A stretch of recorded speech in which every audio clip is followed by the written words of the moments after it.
ការវែកញែកបាយខ្ទិះប្រាក់ខែ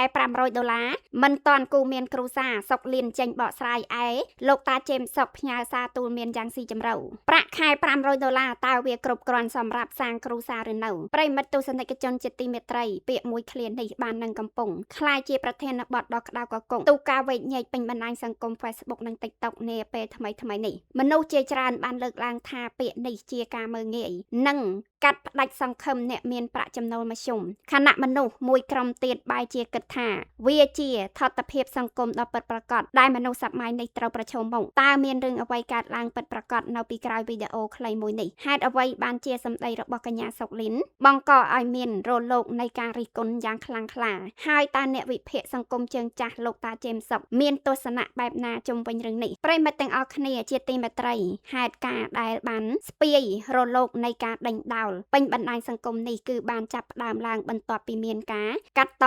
និងចែករំលែកវីដេអូខ្លីមួយដែលជាកិច្ចសម្ភាសន៍រវាងពិធីករនិងបុគ្គលល្បីលើ TikTok ប្រកបដោយប្រជាប្រិយភាពគឺកញ្ញាសុកលីននៅក្នុងកិច្ចសម្ភាសន៍នោះពិធីករបានចោទស៊ូសំណួរត្រង់មួយថាប្រាក់ខែ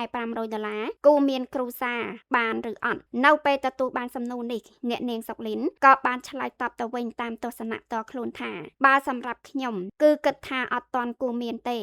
$500ព្រោះវាតិចសម្រាប់អ្នកមានដៃគូតែបើយើងចាយម្នាក់ឯងអាចបានតែបើមានដៃគូគឺត្រូវចំណាយច្រើននាងបន្ថែមបន្តទៀតថាមិនមែនមិនឲ្យមានទេគឺមានបានគ្រាន់តែពេលមានលុយនឹងមកយើងអាចផ្គត់ផ្គង់គ្រួសារយើងគ្រាន់ឬអត់យើងអាចចិញ្ចឹមគេដោយសេចក្តីស្រឡាញ់ក្តីរំភើបបានឬអត់ភ្លាមបន្ទាប់ពីវីដេអូខ្លីៗដែលកាត់ចេញពីកិច្ចសម្ភាសន៍នេះត្រូវបានបង្ហោះឡើងលើបណ្ដាញសង្គមវាបានរាលដាលយ៉ាងរហ័សនិងបង្កឲ្យមានប្រតិកម្មយ៉ាងខ្លាំងក្លាពីសំណាក់មហាជនជាពិសេសគឺអ្នកលេងបណ្ដាញសង្គមជាបុរស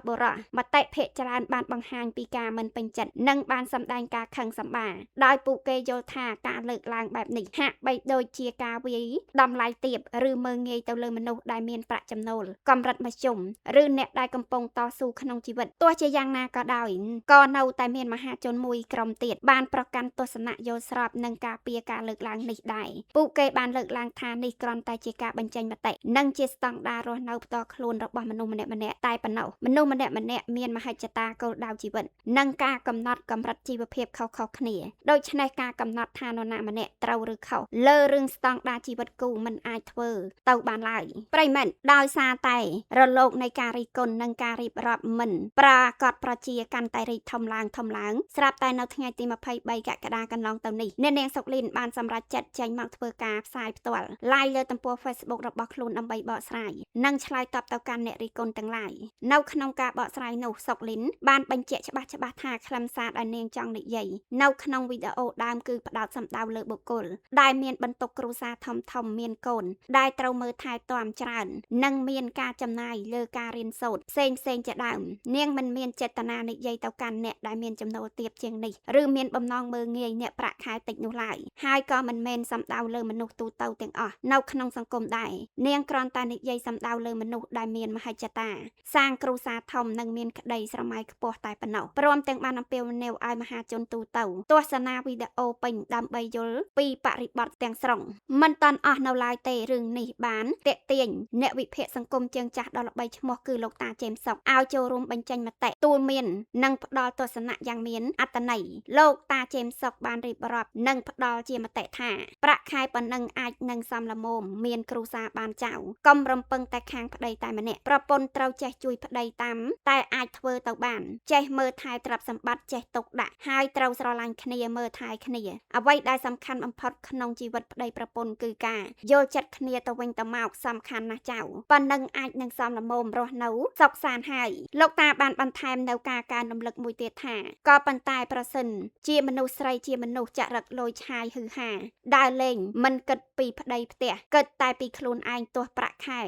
$2000ក៏មិនសល់ដែររស់នៅជាមួយមនុស្សស្រីបែបនេះក៏មិនយូរដែរព្រោះមនុស្សស្រីបែបនេះចូលចិត្តសម្ដែងអាចនឹង មានការលេងលះថ្ងៃណាមួយនៅចុងបញ្ចប់លោកតាចេមសុកក៏បានកត់សម្គាល់បន្ថែមលើការលើកឡើងរបស់សុកលីនដែរថាលោកតាបានមើលវីដេអូនោះហើយអ្វីដែលចៅស្រីសុកលីនបាននិយាយគឺគ្រាន់តែជានិមិត្តរូបនៃចរិតលក្ខណៈនិងអារម្មណ៍តខ្លួនរបស់នាងប៉ុណ្ណោះព្រោះធម្មជាតិនិងចរិតរបស់នាងគឺបែបនោះប្រិមិត្តទស្សនិកជនទាំងអស់គ្នាបើតាមការសង្កេតនិងការវិភាគយ៉ាងស៊ីជម្រៅរបស់នាងខ្ញុំលើកហេតុការណ៍ដែលបានកើតឡើងនេះរឿងរ៉ាវប្រាក់ខែ$500មិនមែនជាការជជែកដេញដោលធម្ម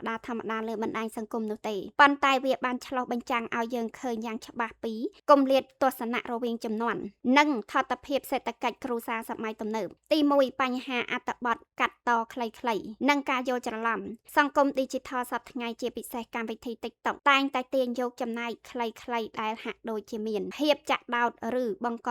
ការខឹងសម្បារដើម្បីទទួលបានការមើលច្រើនការកាត់តឃ្លា$500មិនទាន់គូមានគ្រួសារចេញពីបរិបទដើមគឺជាដើមហេតុសំខាន់ដែលធ្វើឲ្យមហាជនយល់ច្រឡំថាជាការមើលងាយនេះគឺជាមេរៀនមួយសម្រាប់ពួកយើងទាំងអស់គ្នាក្នុងការប្រកាសអាសន្នលើការប្រុងប្រយ័ត្នចំពោះការវាយតម្លៃនរណាម្នាក់ត្រឹមតែតាមរយៈវីដេអូខ្លីៗត្រឹមតែប៉ុន្មាននាទីទី2ការប៉ះទង្គិចរវាងស្តង់ដារជីវិតសម័យថ្មីនិងតម្លៃគ្រួសារបែបប្រពៃណីសុកលីនតំណាងឲ្យទស្សនៈរបស់យុវជនសម័យថ្មីដែលផ្ដោតសំខាន់លើការត្រៀមខ្លួនផ្នែកហិរញ្ញវត្ថុនិងគុណភាពជីវិតយុវជនភាគច្រើននាសម័យបច្ចុប្បន្នយល់ថាការបង្កើតគ្រួសារមិនមែនត្រឹមតែការរៀបការនិងរស់នៅជាមួយគ្នាតាមប្រពៃណីនោះទេប៉ុន្តែវាត្រូវរាប់បញ្ចូលទាំងសមត្ថភាពក្នុងការផ្ដល់នូវការអប់រំល្អសេវាសុខភាពនិងជីវភាពរស់នៅសមរម្យសម្រាប់កូនរីឯលោកតាចេមសុកវិញតំណាងឲ្យទស្សនៈមនុស្សជាន់មុនឬតម្លៃគ្រួសារបែបប្រពៃណីដែលសង្កត់ធ្ងន់លើសាមគ្គីភាពនិងការគ្រប់គ្រងធនធានទស្សនៈនេះយល់ថាប្រាក់ចំណូលច្រើនឬតិចមិនមែនជាកត្តាកាត់កើនសុភមង្គលទាំងស្រុងនោះទេប៉ុន្តែវាអាស្រ័យលើចរិតលក្ខណៈការចេះទុកដាក់និងការរួមសុខទុក្ខជាមួយគ្នាប្រាក់ខែ$500ប្រសិនបើសារពើផន់នៃកម្លាំងប្រពន្ធនិងប្តីជួយគ្នាសន្សំសំចៃនោះជីវិតគ្រួសារអាចរស់នៅដោយមានសេចក្តីសុខពិតប្រាកដទី3សេដ្ឋកិច្ចគ្រួសារសម័យបច្ចុប្បន្នប្រសិនបើយើងពិនិត្យមើលទៅលើថតភាពសេដ្ឋកិច្ចការចំណាយលើការហូបចុកថ្លៃផ្ទះថ្លៃអគ្គិសនីសេវាសុខភាពនិងការសិក្សារបស់កូនក្នុងសង្គមទីក្រុងនាពេលបច្ចុប្បន្នពិតជាមានកម្រិតខ្ពស់ដូច្នេះការគិតគូរលើប្រាក់ចំណូល$500ជារឿងទាមទារការពិចារណាដល់សពជ្រុងជ្រោយទោះជាយ៉ាងណាក៏ដោយអ្វីដែលសំខាន់បំផុតគឺការបត់បែនប្រសិនបើស្វាមីទទួលបានប្រាក់ខែ